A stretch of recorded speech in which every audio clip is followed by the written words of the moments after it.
नकुल सहदेव ने कहा सबसे पहले पूजा के अधिकारी हैं तो द्वारकाधीश कृष्ण। वहीं पर शिशुपाल बैठा हुआ था, भगवान को गालियां देने लगा। अर्जुन मारने के लिए दौड़े। कन्हैया ने कहा अर्जुन ये तुम्हारा काम नहीं, ये तो मेरा काम है। अब कहाँ तक वर्णन करे, एक एक करके शिशुपाल ने 100 गालियां भगवान को दे दी। भगवान 100 अपराध तक उसके क्षमा करते रहे। जैसी 100 गाली पूरी हुई, कन्हैया ने कहा सावधान आगे मत बोल जाना। तुरंत शिशुपाल कहने लगा एक ग्वारिया तू मेरा क्या कर लेगा। तुरंत भगवान ने सुदर्शन चक्र को भेजा और उसके सिर को धड़ से अलग कर दिया और उसके शरीर से एक ज्योति निकली जो भगवान के चरणों में विलीन हो गई। परीक्षित बड़े ध्यान से सुन रहे थे, बोले गुरु जी ये कौन था जिसकी भगवान 100 गालियां तक सुनते रहे।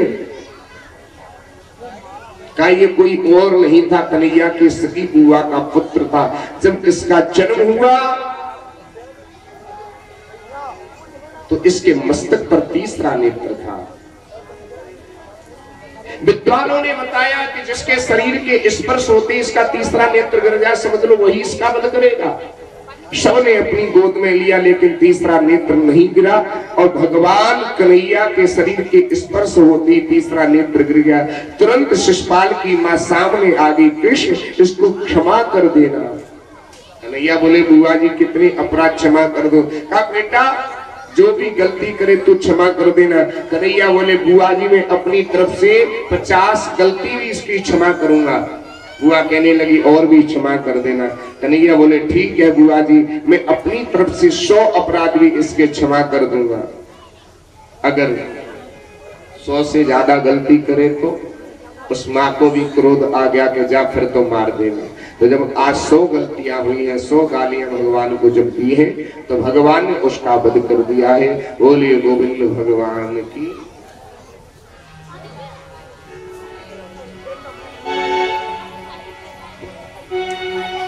कि न राम नाम लीनो कि न कृष्ण नाम लीनो तेने भरी जवानी में। और आगे क्या है, आगे बोले सभी तू डूब की मर जा। डूब की मत जाएगो तो फिर भगवान को नाम कैसे लेगो। तो हम क्या कहते हैं, न राम नाम लीनो न कृष्ण नाम लीनो और तेने भरी जवानी में। उठाइए दोनों हाथ। क्यों समय गमाता रे अपनी मनमानी में। क्यों समय गमाता रे अपनी मनमानी में। क्यों समय गमाता रे अपनी मनमानी में। राम नाम लीनो न कृष्ण नाम लीनो तेने भरी जवानी में।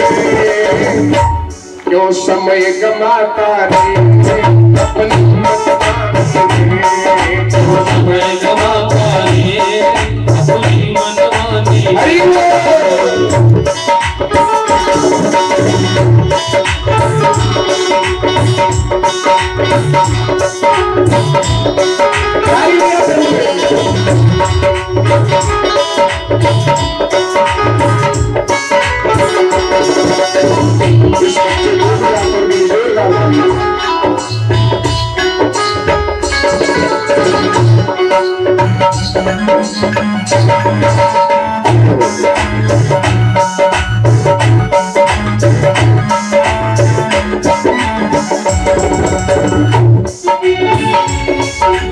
कर सच्ची भक्ति है, कर सच्ची भक्ति है, भक्ति में शक्ति है, भक्ति में शक्ति है।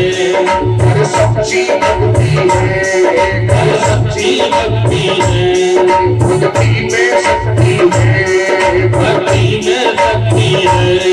या शक्ति से भैया मिल जाएगी मुक्ति है।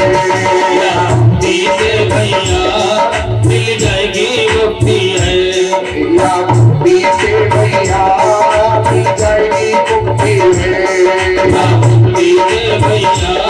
मिल जाएगी मुक्ति है। ना राम नाम लियो ना कृष्ण नाम लियो, तुम भरी जवानी में क्यों तुम्हारे अपनी मनमानी में।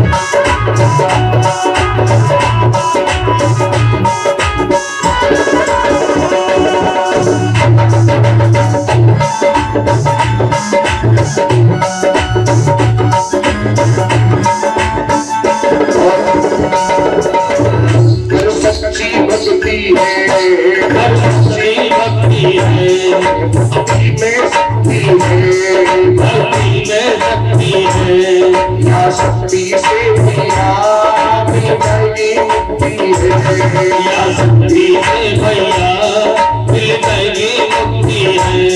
तेरी कालापन खोयो, तेरी कालापन खोयो आकाशानी में। उठाइए दोनों हाथ, क्यों समय गवाता रे अपनी मनमानी में, क्यों समय गवाता रे अपनी मनमानी में।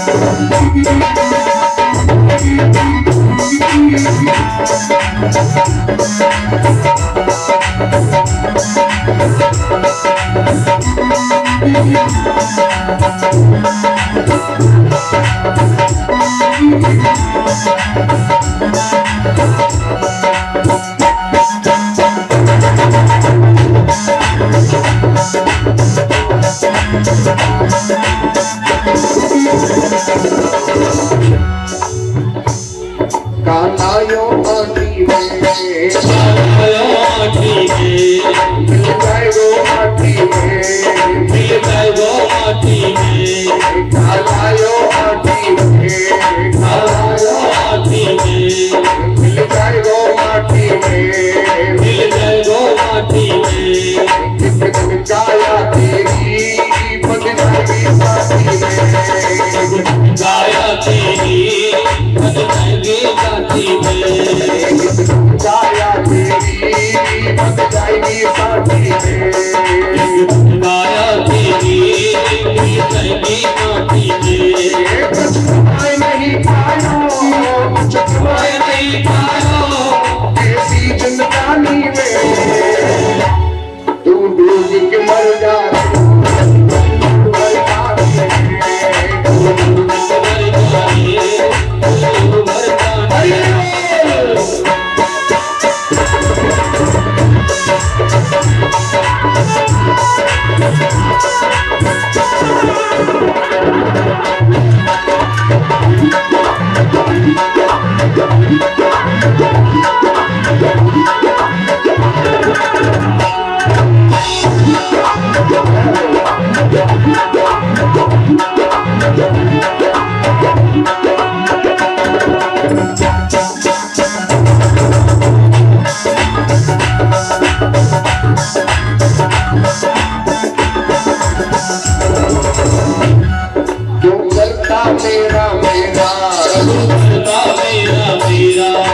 कुछ भी नहीं है तेरा, यहाँ कुछ भी नहीं है तेरा। क्यों करता मेरा मेरा, क्यों करता मेरा मेरा। यहाँ कुछ भी नहीं है तेरा, यहाँ कुछ भी नहीं है तेरा। एक दिन सबको भैया होगा बरगद में तेरा, एक दिन सबका भैया बरगद में तेरा, एक दिन सबका भैया बरगद में तेरा। सबका भैया वो मरघट में डेरा। पानी तो बबूला है, पानी तो बबूला है, मिल जाए वो पानी में। और तुम लोग नहीं मानोगे तो हमको भी कहना पड़ेगा क्या, तू डूब के मर जाना,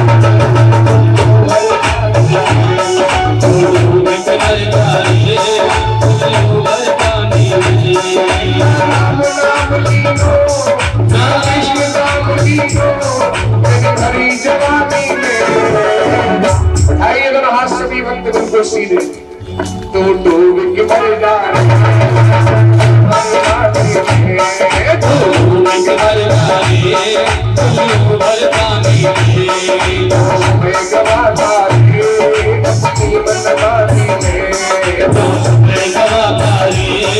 अपनी मनमानी में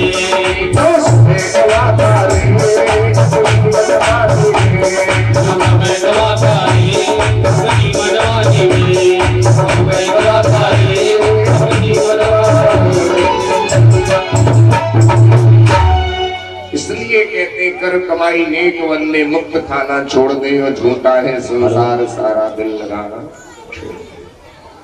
देखिए यज्ञ चाहे कैसा भी क्यों न हो, चाहे भागवत कथा ज्ञान यज्ञ हो, चाहे राम कथा ज्ञान यज्ञ हो,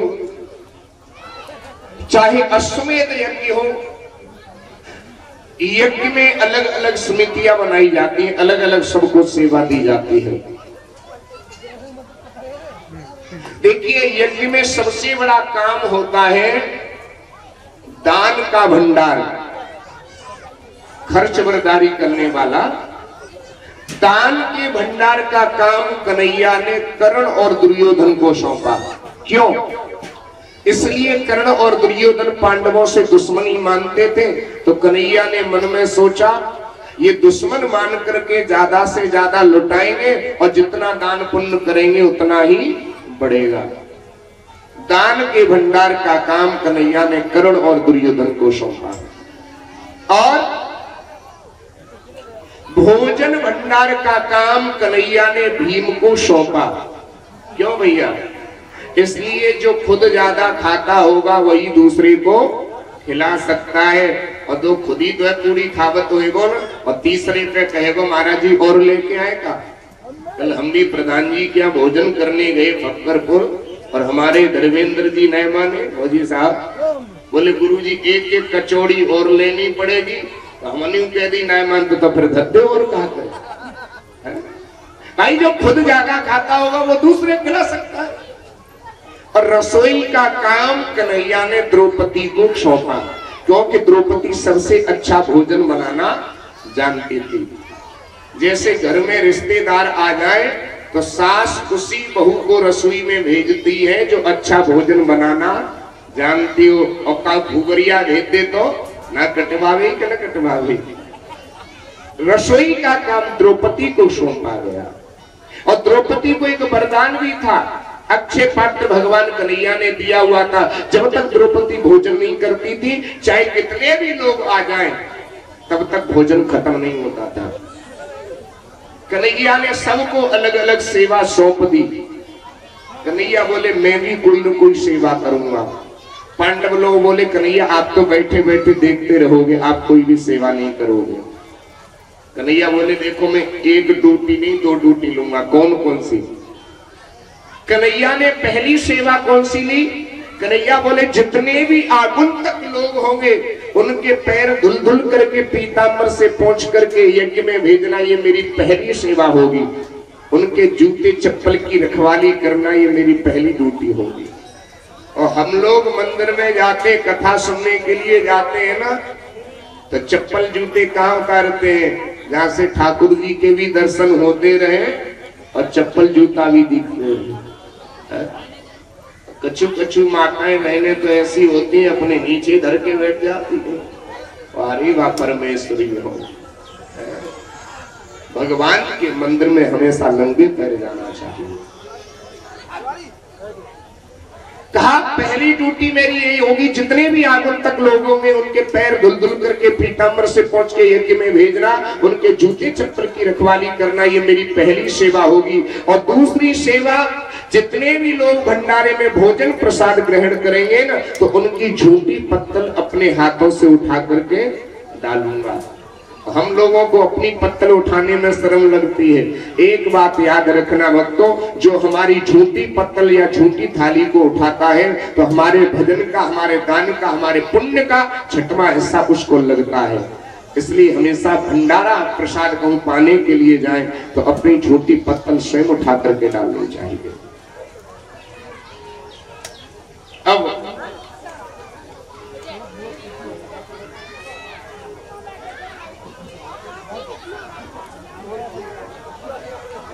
ये हमारे सुनील साहब जी को, रुद्र प्रताप जी, इनके लिए जोरदार तालियां। व्यासपीठ से बहुत बहुत साधुवाद।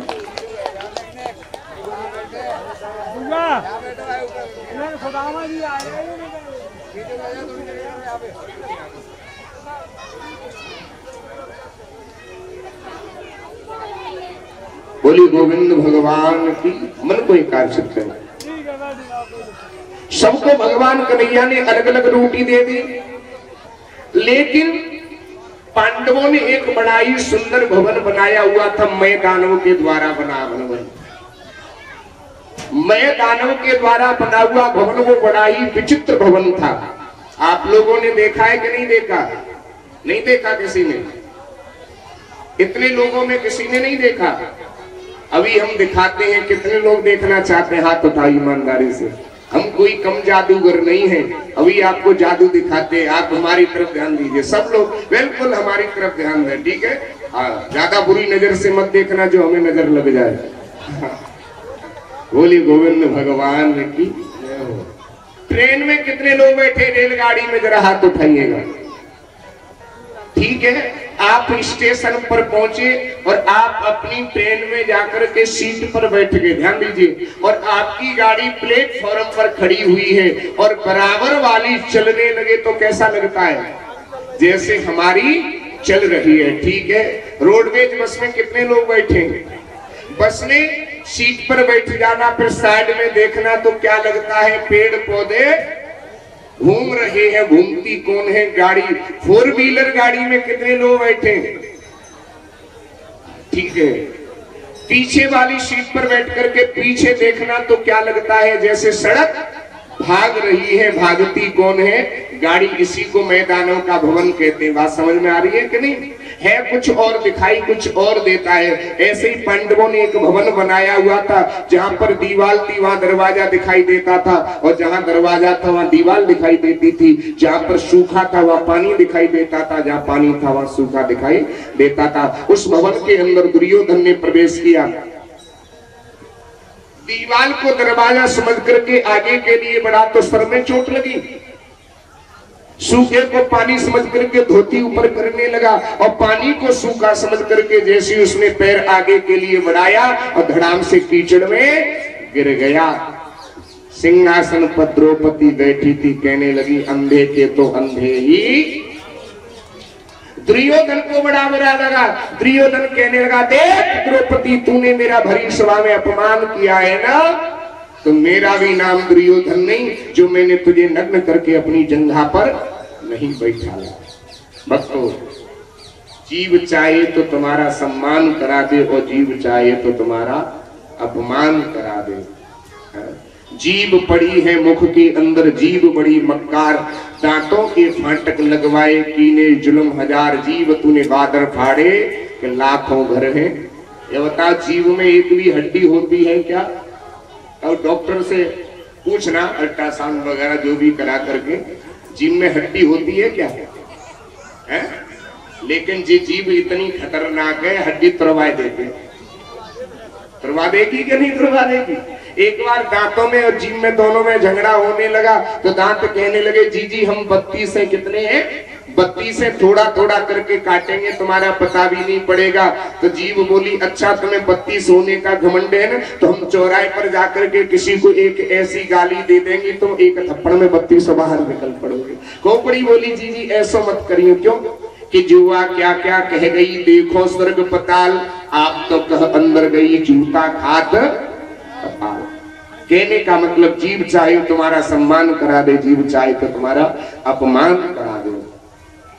दुर्योधन ने कह दिया, मैंने तुझे नग्न करके अपनी जंघा पर नहीं बैठाला तो मेरा भी नाम दुर्योधन नहीं। दो परिवारों का बिना कारण के युद्ध देखी। कन्हैया चाहते थे युद्ध न हो, और लेकिन द्रौपदी चाहती थी युद्ध हो। एक बार भाई भाइयों में झगड़ा हो जाए तो शायद रुक सकता है, लेकिन बीच में अगर देवियां आ गई, हाँ तो समझ लो महाभारत होने की तैयारियां है। अब अर्जुन और दुर्योधन दोनों कन्हैया के पास सहायता मांगने के लिए गए। तो कन्हैया ने कहा, एक तरफ मैं रहूंगा, एक तरफ मेरी नारायणी सेना रहेगी, और जिसकी तरफ मैं रहूंगा तो युद्ध में कोई अस्त्र शस्त्र नहीं उठाऊंगा। तो दुर्योधन ने नारायणी सेना मांग ली, अर्जुन ने कन्हैया को मांग लिया। कहां तक भक्तों वर्णन करें, वाह वाह।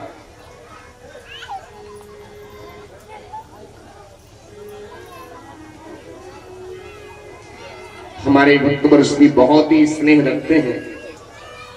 राम प्रकाश कुशवाहा जी नगला बदुआ दिल्ली से यहाँ आए हुए हैं, और आज इनके गांव में भी अभी विशाल आयोजन हुआ था, उसको संपन्न करके यहाँ आए हैं। हम काफी इंतजार कर रहे थे, तुम्हारा क्या करें, और अगर तुम आज नहीं आते तो कल हमारी गाड़ी तुम्हारे घर ही दिखाई देती, हम ये सोच रहे थे। लेकिन ताली बजा करके इनका अभिनंदन और व्यासपीठ से बहुत बहुत स्वागत।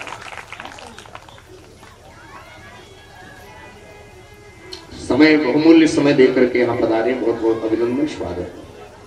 ध्यान दीजिए, कौरवों के सेनापति बाबा भीष्म पितामह बने हैं, और पांडवों के सेनापति भगवान कन्हैया बने। युद्ध प्रारंभ हुआ, कहां तक वर्णन करें, एक एक करके कौरव मारे जाने लगे, और पांचों पांडवों में से एक भी नहीं मरा। दुर्योधन ने जैसे ही देखा, दुर्योधन सोचने लगा, लगता है ये बाबा पक्षपात कर रहे हैं। रात में उठ करके भीष्म पितामह के पास गया, कहने लगा, खाते हमारा अन्न है, बजाते किसी दूसरे की है? अगर मुझे पता होता तुम पक्षपात करोगे तो मैं तुम्हें अपने पक्ष में नहीं लेता। हम 100 भाइयों में से एक एक करके मारे जा रहे, और पांचों पांडवों में से एक भी नहीं मरा। इतना सुनते भीष्म पितामह के नेत्र लाल हो गए।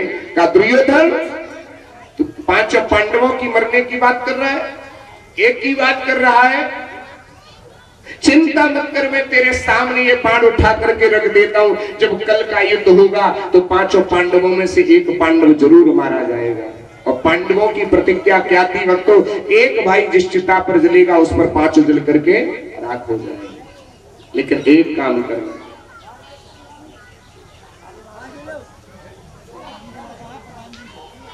नवीन कुमार प्रधानी जोरदार तालियां उनके सुपुत्र साहब है।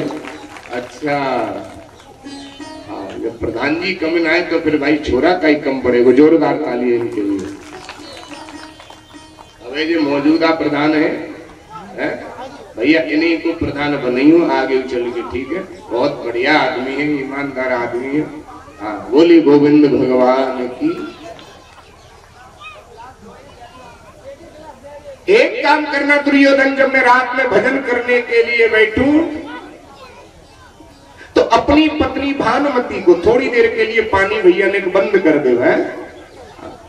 राय तो बांटो, क्या बांटो, गिलास नहीं करे भैया, थोड़ी देर के लिए बंद कर दीजिए। 1 घंटा की बात हो रही, चिंता मत करो, खूब पानी पियो, कोई मना नहीं करेगा। हम तुमसे मना नहीं करेंगे, चुप पानी पी रहे हो, ठीक है। बोली गोविंद भगवान की। हमारा सीधा सा नियम है, ना हम खुद पानी पीते ना दूसरे को पीने देते। हाँ,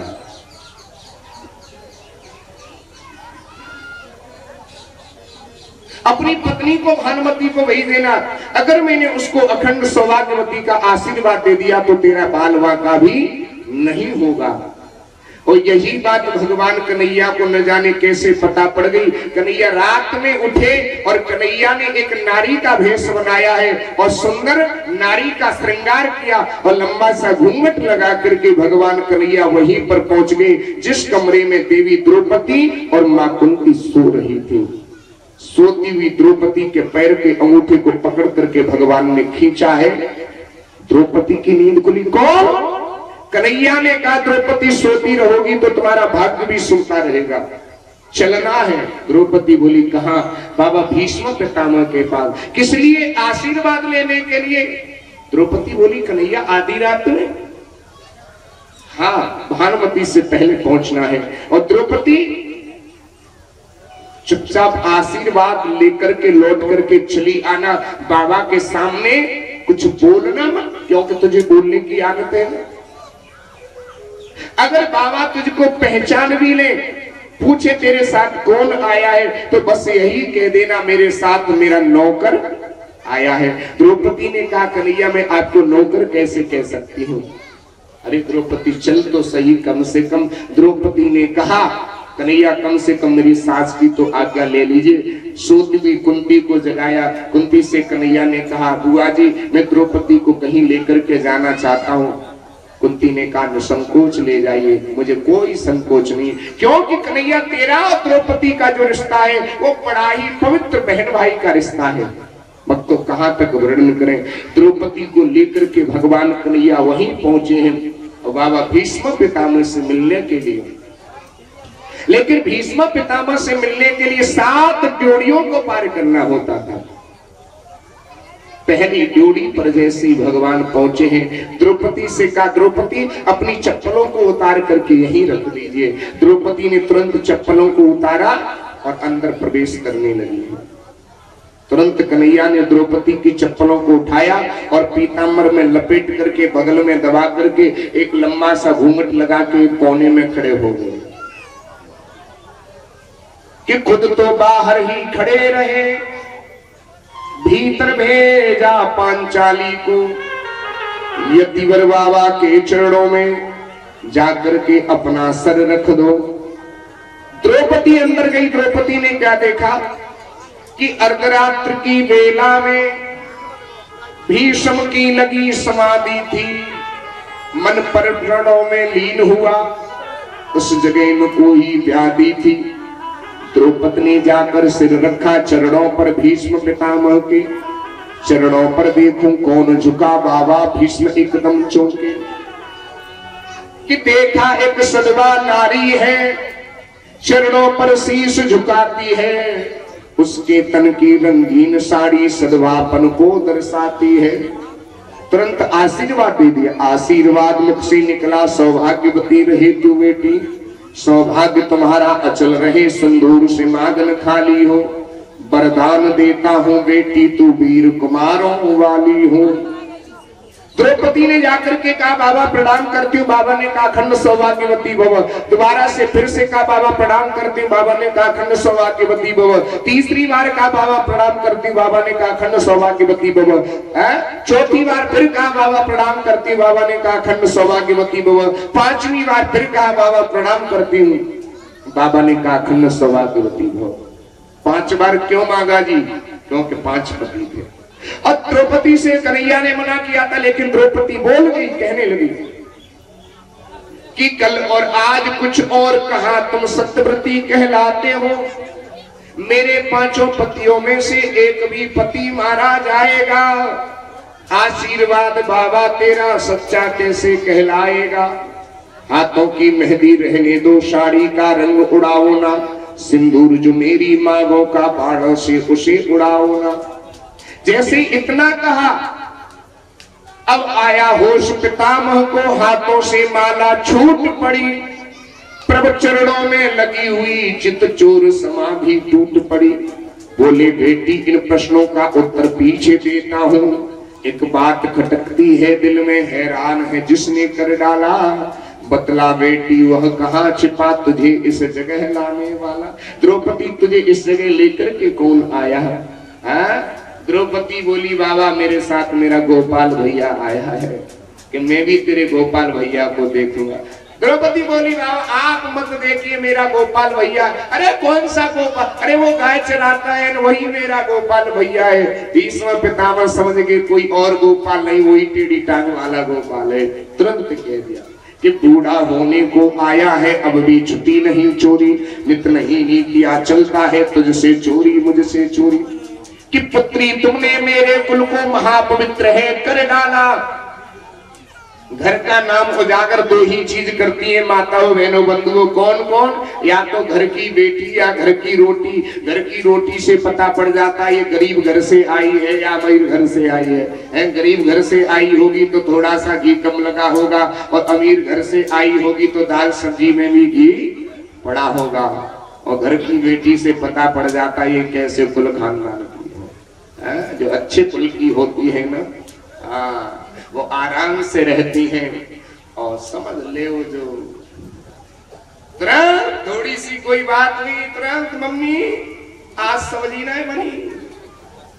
और एक बात आपको बताऊं, जिस लड़की को मायके से ज्यादा पक्षपात किया जा रहा हो, समझ लो वही घर बिगड़ने लगता है। कि पुत्री तुमने मेरे कुल को महापवित्र है कर डाला, पहरा देता होगा जो विश्व रचाने वाला है, भक्तों की रक्षा करने को नारी का भेष बना डाला। तो मैं तेरे गोपाल भैया को जरूर देखूंगा। गोपाल भैया कौन है तेरा गोपाल भैया? तुरंत भीष्म पितामह समाधि से उठे हैं और उठ करके चल दिए। कहा उठकर देखा जो बाबा ने, जोड़ी का दृश्य निराला था, और पीताम्बर का घूंघट डाले बड़ा खड़ा बांसुरी वाला था।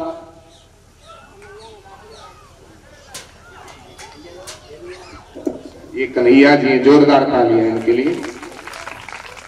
कहते हैं द्रौपदी का जूता था पीताम्बर के कोने में, कृष्ण जी थे वहां हंसने में, भीष्म पितामह रोने में। दोबारा से आशीर्वाद दे दिया कि आशीर्वाद मेरा बेटी निश्चय विजय तुम्हारी है, और पतियों का बालन बांका हो जब रक्षक कृष्ण का। परीक्षित तुम्हारे पर बाबाओं के पास क्या था, लेकिन कन्हैया के चरण रूपी नौका का सहारा लेकर के इतने बड़े महाभारत युद्ध को जीत लिया। उसके बाद तुम्हारा जन्म हुआ और तुमने भी एक ऋषि के गले में मरा हुआ सर्प डाल दिया। ऋषि के पुत्र ने तुम्हें श्राप दे दिया, और उसी श्राप के कारण मैं तुम्हें कथा सुनाने के लिए आ गया। पहले दिन की कथा को आज सप्तम दिवस की कथा से जोड़ दिया। इसलिए परीक्षित मेरा तुमसे इतना ही कहना है, अपने मन को भगवान के चरणों में लगा दीजिए। मन की तरंग मार लो बस हो गया, भजन और आदत बुरी सुधार लो बस हो गया। लिखने वाले ने तो लिख दिया, लेकिन खुद भी सोचना चाहिए। मन की तरंग मार लो तब होगा भजन, और आदत बुरी सुधार लो तब होगा भजन। संवरिया ले चल पल्ली पार। कितने लोग जाना चाहते हैं? हाँ, सीधे ऊपर की तैयारी करो। संवरिया ले चल पल्ली पार, बोलिए कन्हैया ले चल पल्ली। इतनी धीरे बोलोगे ना तो पड़ोसी भी ना ले जाएगा, भगवान की तो बात अलग है। कन्हैया ले चल पल्ली पार, कन्हैया ले चल पल्ली पार, कन्हैया ले चल पल्ली पार, कन्हैया ले चल पल्ली पार। जहाँ विराजे राधा रानी, जहाँ विराजे राधा रानी, अलगली सरकार संगैया ले चल पल्ली पार, कन्हैया ले चल पल्ली पार। हरि बोल।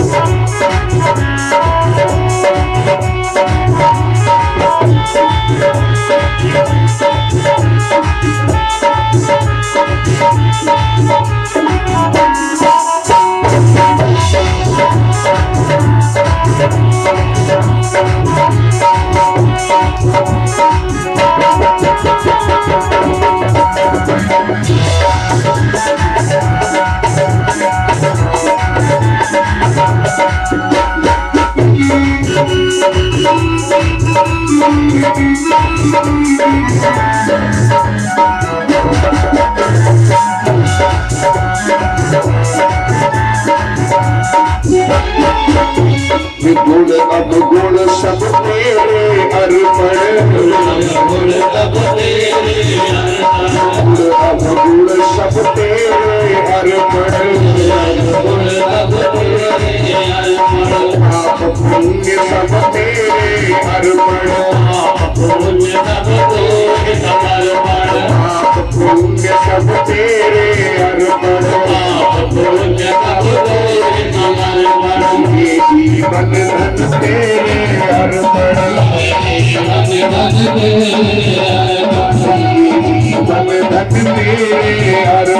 ये जीवन धन तेरे अर्पण, बहुत हुई हार गई, बहुत हुई हार गई, कन्हैया कन्हैया कन्हैया कन्हैया जग भर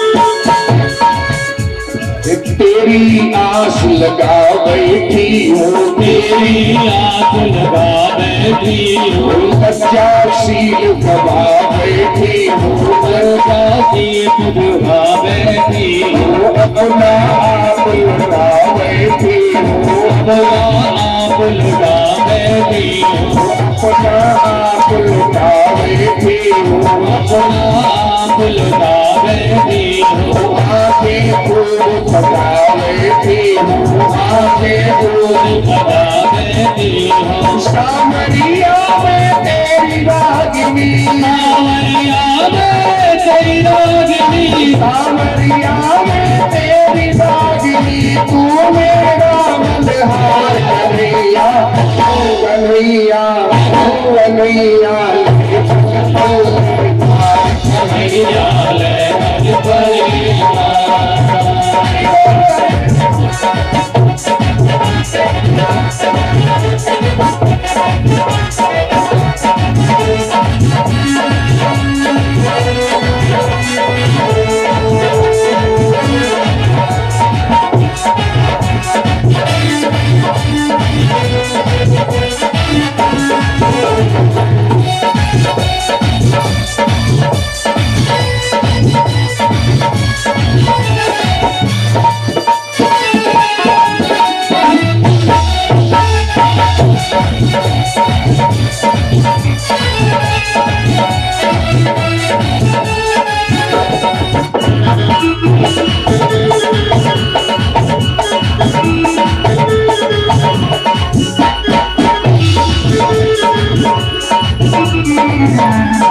जग जग की कुछ परवाह नहीं है, जग की कुछ परवाह नहीं है, कोई सूझती राह नहीं है, कोई दूसरी राह नहीं है, तेरे बिना कोई चाह नहीं है, तेरे बिना कोई चाह नहीं है, और बची कोई राह नहीं है, और बची कोई राह नहीं है, मेरे प्रियतम मेरे साथी, मेरे प्रियतम